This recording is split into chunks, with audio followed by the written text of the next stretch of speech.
Bonjour tout le monde et bienvenue dans mon univers.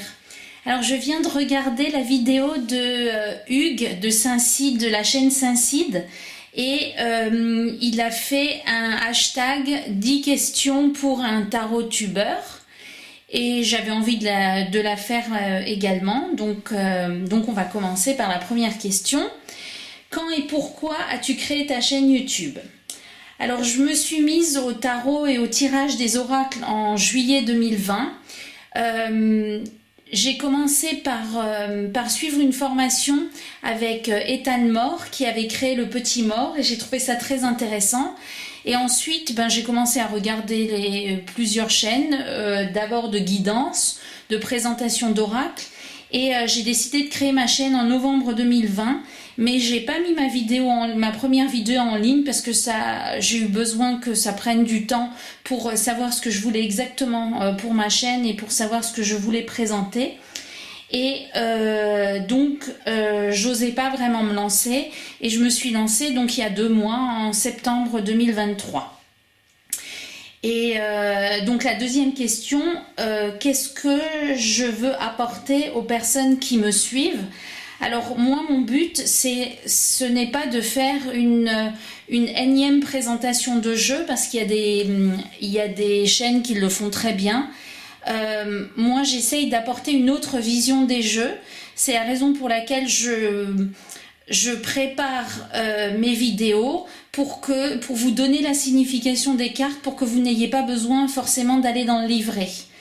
Et donc voilà, j'essaye de vous présenter les jeux de la manière dont l'auteur les a vus et les a présentés dans son livret. Et je ne me contente pas de vous présenter juste les cartes, parce qu'il y a plein de chaînes qui le font très bien et que je voulais apporter une autre vision des jeux. Alors j'essaye d'avoir des jeux plus ou moins neufs, mais parfois je présente des anciens jeux parce qu'ils me plaisent bien et puis qu'il y a quelque chose à raconter sur le jeu. Ce que je voudrais aussi apporter, c'est que je fais des petites propositions de tirage. Et je pense que c'est toujours intéressant d'avoir une autre vision, une autre idée de tirage quand on se tire les cartes pour soi-même ou pour les autres. Ensuite, la troisième question, mes 3 tarots favoris du moment. Alors, en premier, il y a le Monsoon Tarot. Donc, je l'ai sorti de sa boîte. Alors, je vous l'avais déjà présenté. C'est un tarot que j'utilise beaucoup pour faire une analyse de mes rêves. Parce que je trouve qu'il est très doux et qu'il est très... j'aime beaucoup les couleurs. Et voilà, donc à chaque fois que j'ai une analyse de rêve à faire, je l'utilise parce que vous voyez, les personnages n'ont pas de visage. Il est assez, je trouve, assez onirique. Et je trouve qu'il répond bien en ce qui concerne les rêves. Donc c'est un tarot que j'avais acheté sur Tevada Tarot. C'est un tarot asiatique. Mais... peut-être que je vous ferai une fois une vidéo dessus parce que là aussi les représentations sont un peu différentes du rider. Parfois on les retrouve, parfois c'est un peu plus difficile, mais vous voyez la force. Voilà, je trouve que c'est un tarot très intéressant, mais il faut aller voir le livret pour avoir toute l'explication de la carte. Il me semble que la carte de la justice, il y en a 2, je ne sais plus. Il me semble que oui. Voilà, donc ça, c'est l'un de mes tarots. Voilà, ça c'est la 2e carte de la justice. Donc ça, c'est l'un de mes tarots préférés du moment. Le 2e tarot, c'est le Vision Quest qui est sorti en français. Donc ce qui est intéressant, c'est qu'on a la carte et on a un mot-clé. Donc il est aussi très facile d'utilisation avec de très belles illustrations. Aussi très douce. Alors on est là, je tourne la vidéo, on est le 1er novembre Mais ça fait pas très automne, mais bon, voilà. Mes tarots du moment, mes tarots préférés du moment, c'est ceux-là, qu'ils fassent automne ou pas. Et donc celui-là aussi, il suit le rider. J'aime bien ces images indiennes, chamaniques. Et en plus, avec le livret qui est en français, c'est toujours très intéressant.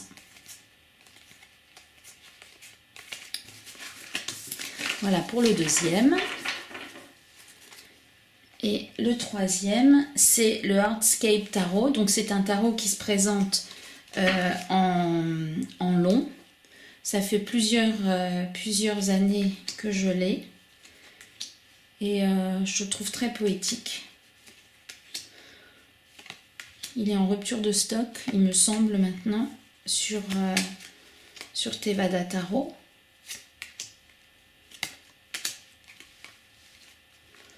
Donc lui aussi, il suit le rider, mais j'aime beaucoup les représentations. Vous voyez, il n'est pas dans l'ordre et il est renversé parce que je l'utilise beaucoup pour des guidances quotidiennes.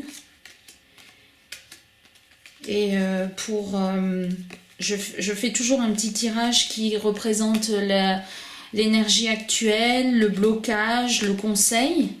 Et je trouve qu'il tombe toujours très juste.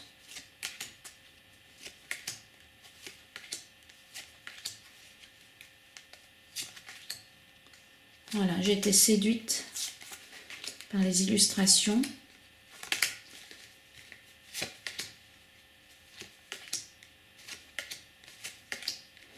Mais je pense que celui-là, vous le connaissez déjà. Oh non, c'est dans ce sens-là. Ah oui, c'est le pendu. Voilà. Donc, voilà les autres illustrations. Le 2 de coupe, le hiérophante, le soleil, la reine de coupe que j'aime beaucoup, la reine d'épée et le 4 de bâton sur lequel je tombe très souvent en ce moment. Donc voilà pour mes 3 jeux favoris du moment. Ensuite, on vous propose les jeux qui correspondent le plus à votre personnalité. Alors ça, c'était très difficile d'y répondre parce que, en fait, mes jeux préférés, c'est ceux qui me correspondent le plus. Donc je ne vais pas vous représenter le Heartscape Tarot. Je vais passer cette question, je pense, parce que ce sont mes jeux favoris, c'est ceux qui correspondent à ma personnalité du moment. Quand je suis plutôt enjouée, eh bien j'utilise un jeu coloré. Quand je suis un peu plus triste, j'utilise un jeu un peu plus triste. Voilà, j'aime beaucoup les jeux qui représentent des tableaux. Je suis pas très fan des jeux qui représentent des représentations bibliques ou des tableaux assez anciens. Voilà, c'est pas ma tasse de thé. Alors, 5e question. Mes 3 chaînes préférées. Alors, je suppose qu'il s'agit de chaînes de tarot ou de cartes, parce que si on parle de spiritualité en général, j'aime beaucoup la chaîne de Svan, Hypnose, Coaching et Accompagnement, la chaîne de Fabrice Midal et la chaîne Change ta perception. Mais je pense que c'est pas le sujet. Donc, en ce qui concerne mes chaînes préférées, eh bien, j'aime beaucoup la chaîne de Chloé, Licorne Indigo, parce que je trouve qu'elle fait de belles présentations qui ne sont pas que des présentations de la carte, qui sont son ressenti, et elle apporte vraiment un plus à la présentation des cartes. J'aime aussi la chaîne de Hugues, parce qu'il nous fait toujours découvrir de belles pépites, comme il les appelle.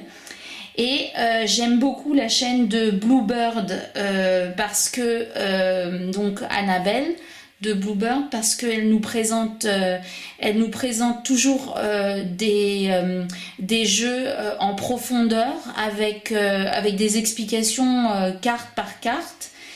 Et j'aime aussi la chaîne de Sabine Cristal parce qu'elle nous présente des jeux que je ne vois nulle part ailleurs. Voilà. Et sinon, il y a les chaînes de guidance. Alors celle-là, j'en regarde plus beaucoup. Je regarde juste Dark Inner Side Tarot. C'est David qui présente. C'est toujours la façon dont il les présente sont drôles et on peut toujours apprendre un peu de la façon dont il interprète les cartes. Je regarde aussi une chaîne, je crois qu'elle est québécoise, c'est chez Virginie Medium parce qu'elle est toujours sympa, toujours très enjouée. Et là aussi, quand elle tire les cartes, on arrive à comprendre les raisons pour lesquelles elle fait cette guidance. Et j'aime bien aussi voir, pour me détendre, Cassandre, la reine du tarot, parce qu'elle aussi, elle est toujours enjouée. Et ça fait toujours plaisir de voir ce genre de tirage, même si on n'y croit pas forcément. Mais ça nous permet de voir la façon dont elles interprètent les cartes. Et j'aime bien aussi les tirages de Deandra parce que elle, c'est pareil, elle nous présente les cartes quand elle les tire, elle a toujours de beaux jeux. Donc voilà mes chaînes préférées, il y en a plus que 3, mais je ne savais pas exactement à quoi correspondait la question qui était posée. Ensuite, 6e question, les 3 chaînes qui m'ont le plus apporté. Alors, comme je vous l'ai dit en préambule, j'ai suivi une formation il y a 3 ans, donc avec Ethan Moore, qui était l'atelier de l'invisible, où on apprenait à interpréter les cartes du petit mort. On apprenait à interpréter, enfin on apprenait à faire divers tirages.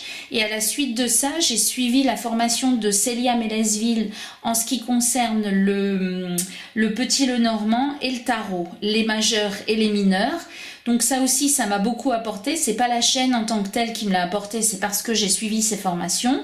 Les chaînes que j'aime bien regarder, qui m'apportent toujours quelque chose, c'est la chaîne lechariot.com.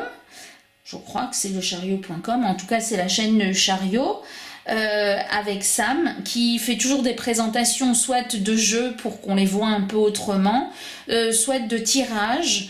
Et je trouve que la façon dont elle explique, c'est toujours très intéressant. J'aime beaucoup la chaîne d'Alexandre Musruc, mais alors pas les derniers temps. J'aime beaucoup les anciennes vidéos, celles d'il y a 5 ou 6 ans, dans lesquelles il expliquait la signification des cartes, dans lesquelles il proposait des tirages. Maintenant, je trouve qu'il y a plus tellement de tirages sur les Lenormand, il y a beaucoup d'autres tirages et c'est plus de la guidance et ça m'intéresse pas trop. Et sinon, j'aime bien la chaîne d'Alexis Tournier qui avait fait une présentation sur le Béline et qui a proposé des petits tirages sympathiques sur le Béline et c'est toujours très intéressant. Alors lui non plus n'en fait pas beaucoup et je regarde les anciennes vidéos, mais voilà, c'est les 3 chaînes qui pour moi m'ont le plus apporté en matière pour me former et pour évoluer. En ce qui concerne la question numéro 7, donc c'est mes 3 tarots préférés dans le domaine sentimental, dans le domaine professionnel et dans le domaine spirituel. Alors dans le domaine sentimental, je n'ai pas de tarot spécifique sentimental, j'ai beaucoup d'oracles pour ce faire, mais pas de tarot. Donc j'ai sorti les tarots les plus doux que j'ai et que j'utilise souvent en matière sentimentale parce que je trouve qu'ils sont pleins de détails. Donc il y a le Joie de vivre tarot de Paulina Cassidy. Donc là aussi les couleurs sont très belles, les illustrations sont absolument magnifiques. Et je trouve que avec tous ces petits cœurs là, ça me fait penser au Hardscape Tarot que je vous ai présenté il n'y a pas longtemps où il y a des petits cœurs sur toutes les cartes. Donc j'adore les illustrations et je trouve que pour un tirage sentimental, eh bien ce jeu, bien qu'il ne soit pas très prédestiné à ce genre de tirage, je trouve que ce jeu fait très bien l'affaire.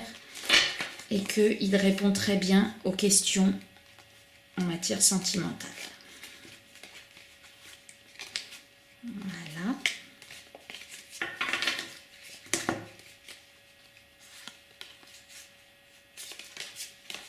Celui-là aussi, j'ai dû l'utiliser depuis ma dernière vidéo. Voilà, cette mort. Il y a des reflets. N'hésitez pas à refaire le hashtag si ça vous intéresse. Ça me ferait plaisir d'aller le regarder. Alors, j'ai pas beaucoup d'abonnés, mais bon, c'est pas grave. C'est pas la quantité qui compte, c'est la qualité. Et de toute façon, je fais pas ma chaîne pour ça. J'ai créé cette chaîne pour partager des oracles, pour partager des tirages. Et voilà, le nombre d'abonnés, enfin, c'est pas mon activité principale. J'ai un travail. J'y consacre quasiment 50 heures par semaine, donc le tarot, c'est accessoire. Mais voilà, ça fait toujours plaisir d'avoir des abonnés qui sont sympathiques et qui mettent de gentils commentaires. Alors, le deuxième tarot que on peut bien utiliser pour le sentimental, c'est le tarot de Luz. Alors, je crois qu'il vient de sortir en version française. Donc, je trouve que là aussi, les images sont très douces, très colorées. Et qu'en matière sentimentale, il passe très bien.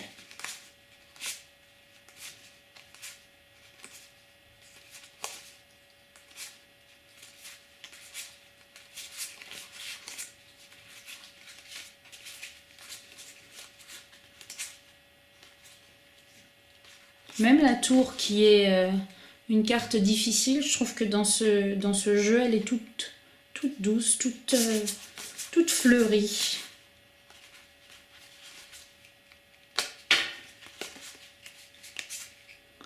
Voilà, je pense que celui-là, vous le connaissez et qu'il y a plein de présentations qui ont été faites dessus.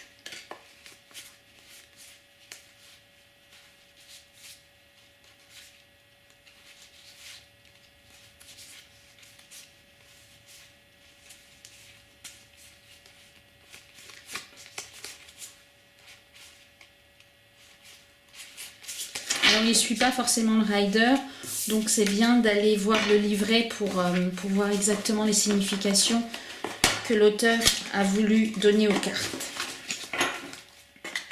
Il n'est pas très fourni ce livret, mais bon, il répond quand même bien à la question.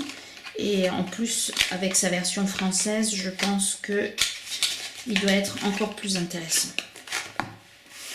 Et le troisième tarot que j'utilise pour mes tirages sentimentaux, eh bien, il s'agit du tarot des mondes oniriques. Et là, je m'aperçois que tous les tarots que j'ai choisis pour mes tarots sentimentaux, c'est des tarots très colorés et très doux. Donc, celui-là, il est absolument magnifique. Avec plein de détails. Alors, la seule chose que je regrette, c'est que les cartes soient petites. Il me semble qu'elle a sorti des cartes plus grandes. Parce que les illustrations sont tellement belles et tellement pleines de détails qu'il faut vraiment une loupe ou de grandes lunettes pour voir tous les détails. Alors après, le livret est très bien fait parce qu'il y a la carte en grand. Donc pour voir tous les détails, eh bien, on peut prendre le livret, mais c'est vrai que la carte de base, elle est assez petite.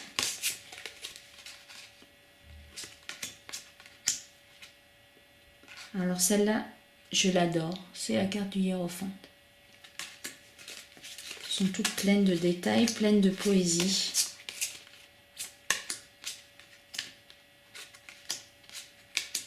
Et là aussi, il est important, on peut toujours tirer les cartes avec son intuition, évidemment.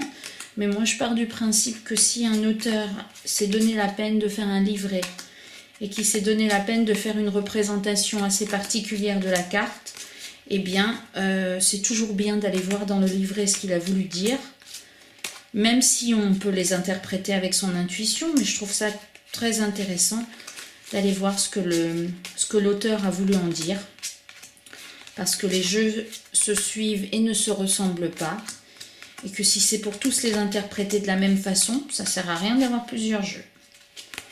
Autant en avoir que un, et de l'interpréter selon la façon du rider de base, ou du tarot de Marseille de base, et ça ne sert à rien d'avoir plusieurs jeux si on donne la même interprétation à tout. Enfin, ce n'est que mon avis, mais voilà, la carte de la lune et la carte du 3 de coupe. Donc ça, c'était mes tarots pour les tirages sentimentaux.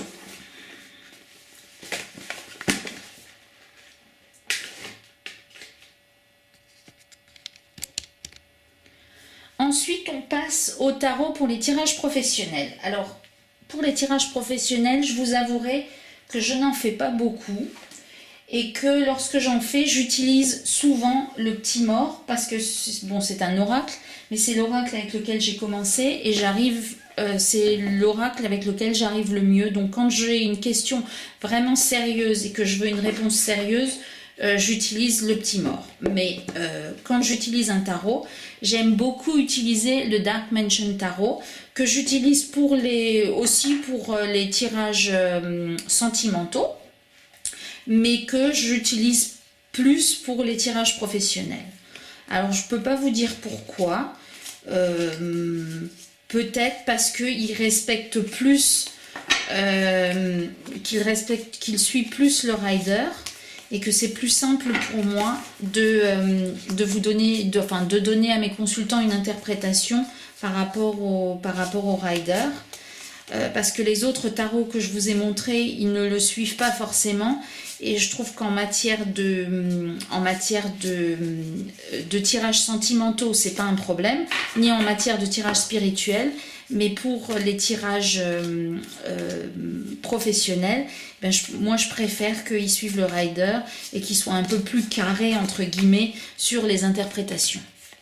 Donc voilà, pour des questions de facilité d'interprétation, j'aime beaucoup ce tarot qui est très beau et très facile.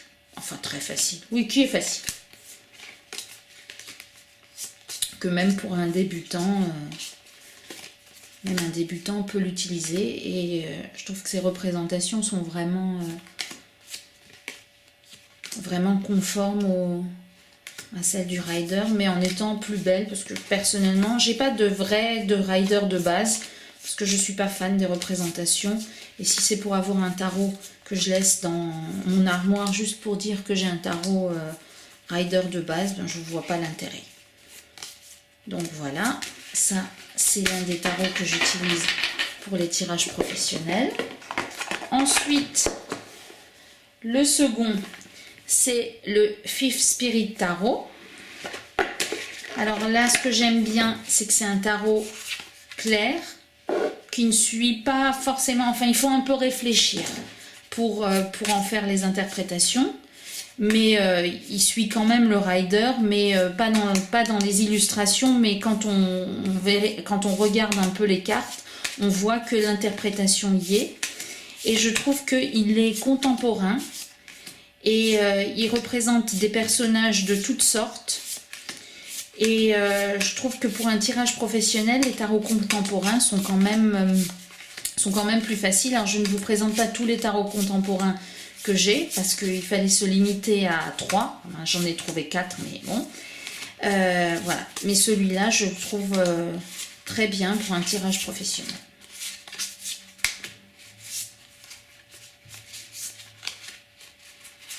Et donc sur les majeurs, ça je vous l'avais déjà montré dans une autre vidéo, il y a à chaque fois quelque chose en blanc qui représente le principe de la carte. Donc là on a une petite couronne de laurier. Là, on a la baguette du magicien qui est, je ne sais pas si on la voit. Là, il y en a une baguette qui est en blanc. Et ça, ils l'ont fait pour tous les majeurs. Là, on a un petit, une petite fleur. L'ermite, on a la lampe, la lanterne. Les amoureux, on a 2 ailes et un cœur. Le hiérophante, on a les clés. L'impératrice, on a les fleurs. La grande prêtresse, on a la lune. Et l'empereur, on a les cornes de bélier. Voilà. Donc ça, c'était le Fifth Spirit Tarot. Ensuite, alors c'est de cette saison, le Santa Muerte. Alors celui-là, je l'aime beaucoup parce que je le trouve très drôle. Et en fait, on peut l'utiliser pour les tirages sentimentaux, mais aussi pour les tirages professionnels. Parce que lui aussi, il est... Bon, alors les interprétations ne sont pas toujours évidentes, mais là encore, le livret est bien fait. Et ça nous donne les explications pour mieux appréhender les cartes d'après les significations qui ont voulu être données par l'auteur.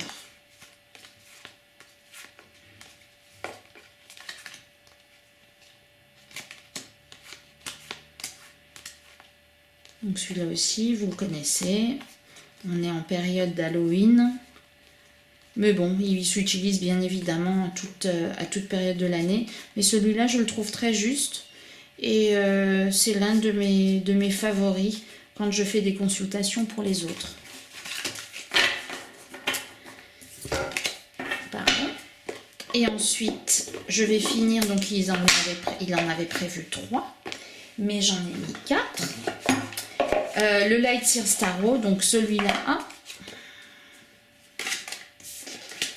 Il va falloir que je la range, celle-là.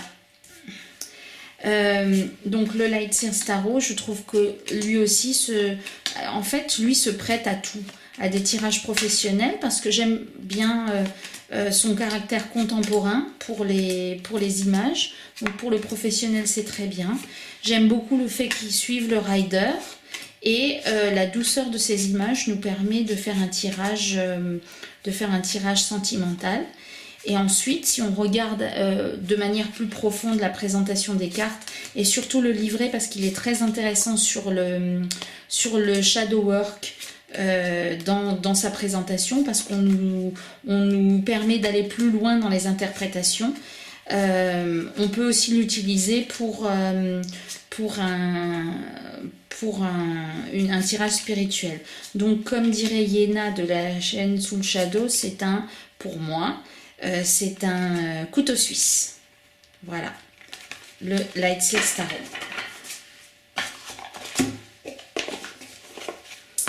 Donc, je vais ranger tout ça et je reviens juste avec les tarots que j'utilise pour le spirituel. Me revoilà. Donc, pour mes tirages spirituels, j'aime bien les tarots dans lesquels on se pose des questions. Et j'utilise pas trop de tarots qui sont du type Rider-Waite, parce que j'aime bien ceux qui représentent des tableaux où on arrive à se plonger dans les images. Donc j'adore le Shimmering Whale Tarot. Celui-là aussi, je vous l'avais déjà présenté dans une autre vidéo. Et quand je fais un tirage plutôt de shadow work, j'adore me plonger dans ces illustrations, dans ces tableaux. Alors, bien évidemment, on arrive quand même à retomber sur nos pieds, j'ai envie de dire, avec le rider. Donc là, on a le 7 de coupe.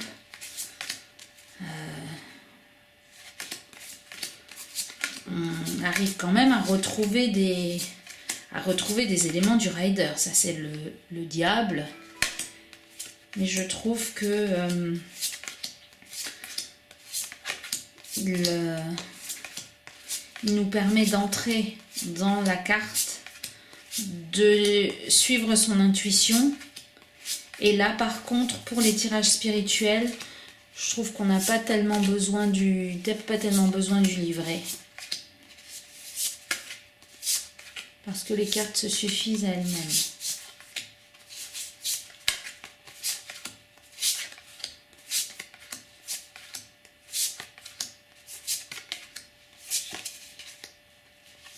le 9 d'épée.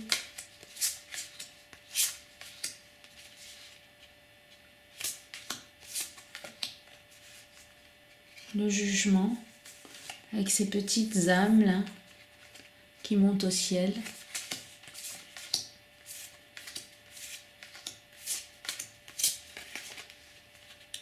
L'empereur, le hiérophante, le 2 de coupe et le 10 d'épée. Donc en voilà un.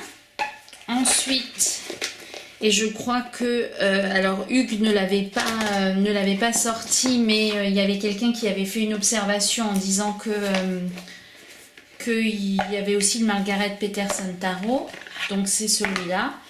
Alors, je vous avoue que ces bordures, alors j'adore les tableaux, je le trouve magnifique. Je vous avoue que ces bordures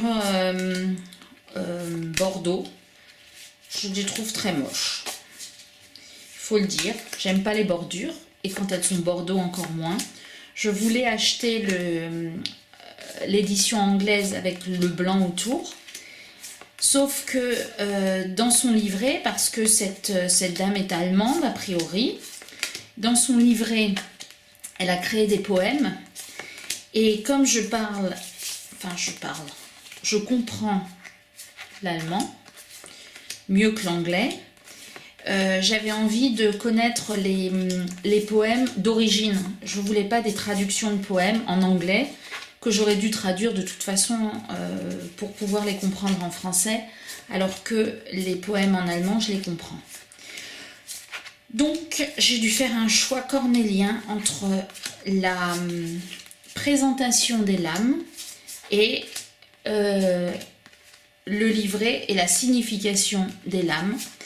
Et donc, j'ai préféré prendre le tarot d'origine pour avoir les interprétations d'origine telles qu'elles ont été prévues par l'auteur, même s'il y a ce moche bord bordeaux.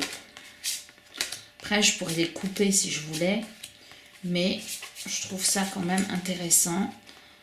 Elle a renommé les cartes aussi, et elle a renommé certaines cartes. En tout cas, ça reste un tarot très intéressant pour le travail sur soi, avec des représentations magnifiques qu'il faut vraiment regarder en détail pour les comprendre. Par exemple, le 4 d'épée, là on voit un personnage qui est couché dans son lit.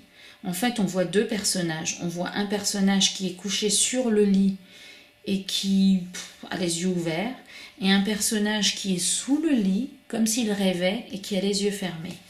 Donc tous ces tableaux sont vraiment à regarder dans les détails. Et ça, c'est le 2 de coupe, avec deux personnes donc qui signifie la rencontre. Et dans le livret, elle vous explique la raison pour laquelle elle a fait cette représentation et la raison pour laquelle elle a fait le contour de la représentation. Là, on a l'ermite avec tout au fond là l'ermite qui est en plein milieu. La roue de fortune qui est la roue de la vie.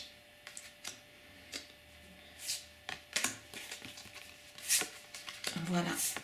Donc je trouve que celui-là, en plus du Shimmering Noël Tarot, il est très très parlant pour les tirages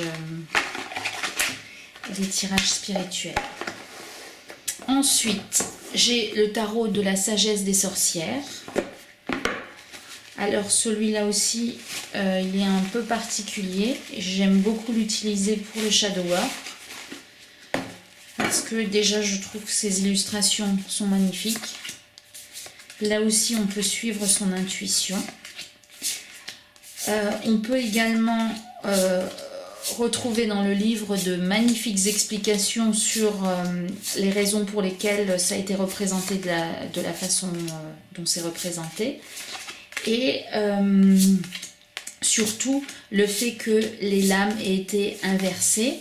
Donc les numéros ont été inversés. Et donc le monde est en 1 au lieu d'être en 21. Après, pour les mineurs, il n'y a pas eu d'inversion. Par contre, ça c'est le 6 Do. On voit mal la représentation du rider. Donc c'est la raison pour laquelle je préfère l'utiliser pour des tirages spirituels plutôt que l'utiliser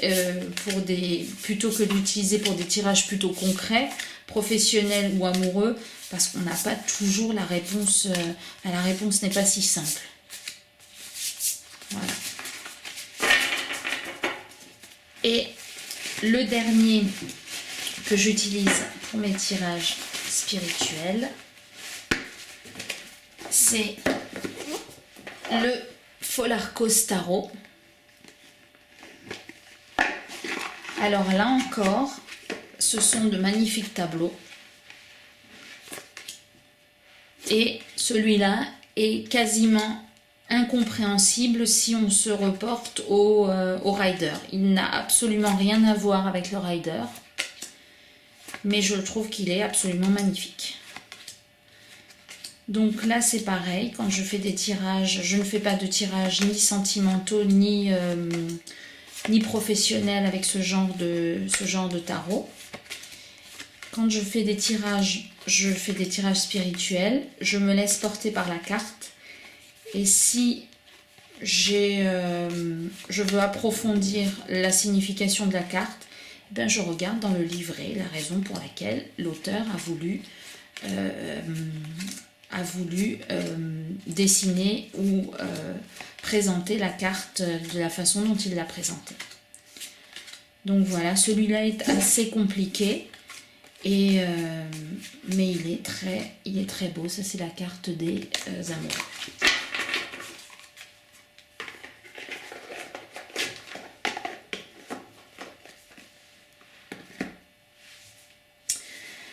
Ensuite, 8e question.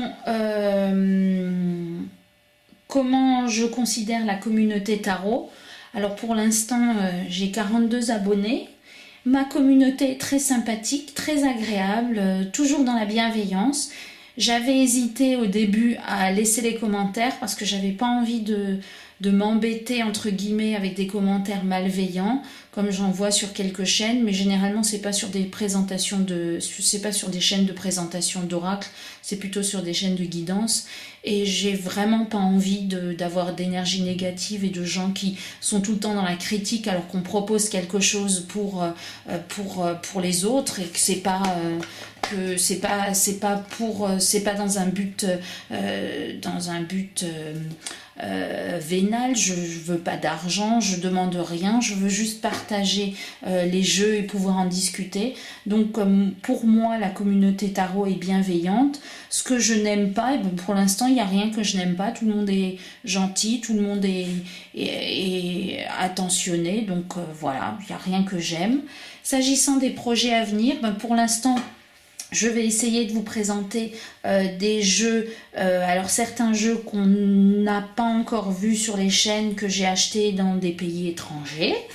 Je vais encore faire quelques présentations de tirages, et j'ai pas plus de projets que ça. Je vais essayer de m'en tenir à ce que j'ai fait jusqu'à présent. Par contre, si mon public me demandait autre chose ou avait un souhait que je fasse une présentation d'un jeu en particulier, eh bien j'y serai tout à fait disposée. Voilà, j'espère que ce petit vlog vous aura plu, et je vous invite à le faire et j'irai le voir avec plaisir. À bientôt.